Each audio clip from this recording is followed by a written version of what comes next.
Dear viewers, नमस्कार, सलाम, सत श्री अकाल, गुड मॉर्निंग। दोस्तों, आज फिर हम पद्म भूषण मौलाना अब्दुल करीम पारेख के बेटे माजिद पारेख साहब से बात करेंगे। सर, पवित्र ग्रंथों में डेफिनेशन ऑफ रिलीजन यानी धर्म की परिभाषा क्या मिलती है? बहुत अच्छा सवाल है ये। देखिए मैडम, आज दुनिया हमारी जेब में हम लिए लिए घूम रहे हैं। इसमें हम देख सकते हैं कि जिन जिन देशों ने मजहबी जुनून को छोड़ा वो तरक्की कर गए हैं।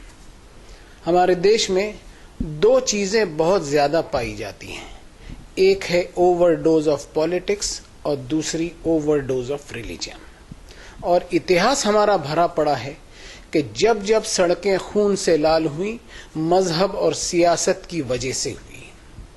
हम भारत की सैर कर लें, ईस्ट से वेस्ट तक, नॉर्थ से साउथ तक, ज्यादातर हमारी मस्जिदें, दरगाहें, मठ, मंदिर, गुरुद्वारे एनक्रोचमेंट और अतिक्रमण पर मिलेंगे। इस पर हम सोचें कि हम पब्लिक प्रॉपर्टी का धर्म के नाम पर अतिक्रमण करें सिर्फ इसलिए कि हमें ईश्वर की इबादत, प्रार्थना और वर्शिपिंग करनी है, तो मैं समझता हूं कि हम एक तरफ पब्लिक प्रॉपर्टी का अतिक्रमण कर रहे हैं और दूसरी तरफ भगवान की इबादत, पूजा, वर्शिपिंग की उसे रिश्वत पहुंचा रहे हैं। हम सोचें कि क्या वो इससे खुश हो जाएगा? हम देख रहे हैं कि मुसलमान बनाने की कोशिश की जाती है, हिंदू बनाने की कोशिश की जाती है, ईसाई बनाने की कोशिश की जाती है, कहीं इंसान बनाने की कोशिश नहीं की जाती। अब धर्म की परिभाषा पवित्र ग्रंथों में मिलती है, वो मैं आपको बताऊं। अराइतल्लज़ी युकज़्ज़िबु बिद्दीन, क्या उस आदमी पर गौर किया है जो असल धर्म को रिजेक्ट करता है?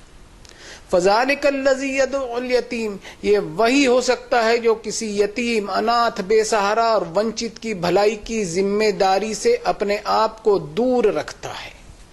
और वला यहुद्दु अला तामिल मिस्कीन, इसके दिल में कभी कोई तड़प नहीं उठती कि किसी भूखे को कम से कम खाना ही खिला दे। इसके खुद के डाइनिंग टेबल पर एक से बढ़कर एक चीजें होती हैं, लेकिन इसे कभी किसी भूखे की भूख का एहसास नहीं होता। अब गौर से सुनिए क्या कहा गया। फ़वैलुल लिल मुसल्लीन अल्लज़ीना हुम अन सलातिहिम साहून अल्लज़ीना हुम युराऊन व यमनऊनल माऊन। सो बर्बादी है ऐसे नमाज पढ़ने वालों की, ऐसे इबादत करने वालों की, ऐसे पूजा अर्चना, उपासना और वर्शिपिंग करने वालों की जो इबादतें तो बहुत करते हैं लेकिन उनकी इबादतों में केवल दिखावा होता है।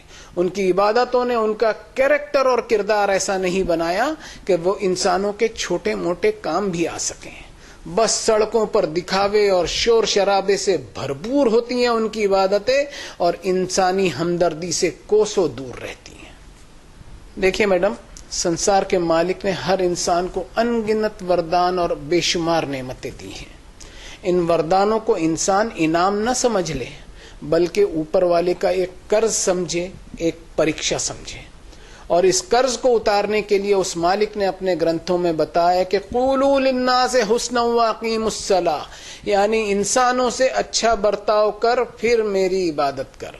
लोगों को उनके अधिकार देता चला, ये सोचते हुए कि जो कुछ तेरे पास है उसमें से तुझे इंसानों के लिए कंट्रीब्यूट करना है और इस कंट्रीब्यूशन में तुझे कभी किसी पर कोई एहसान नहीं जतलाना है, बल्कि ये समझते हुए कंट्रीब्यूट करना है कि लोगों का तुझ पर अधिकार निकलता है जिसे तुझको अदा करना ही करना है, इसलिए कि जो चीज तू हासिल किए हुए है वो तेरी खुद की प्रॉपर्टी नहीं बल्कि उसका असल मालिक मैं हूं। तो मैडम, ये है असल धर्म की परिभाषा जो आपको दुनिया की किताबों में नहीं मिलेगी, ये सिर्फ आकाशी किताबों में ही मिलेगी, चाहे वेद हो या उपनिषद, चाहे कुरान हो या बाइबल हो। प्रोपेगेंडा ऑफ रिलीजियोसिटी, यानी अपने आप को धार्मिक बताने की एक होड़ लगी हुई है कि किसी स्टाइल या कलर के कपड़े पहन ले या कोई रूप धारण कर ले या कोई हुलिया बना ले। ये सब धर्म के नाम पर आडंबर के सिवा कुछ नहीं है, इनसे कोई फायदा हासिल नहीं होगा। Thank you very much Parekh साहब।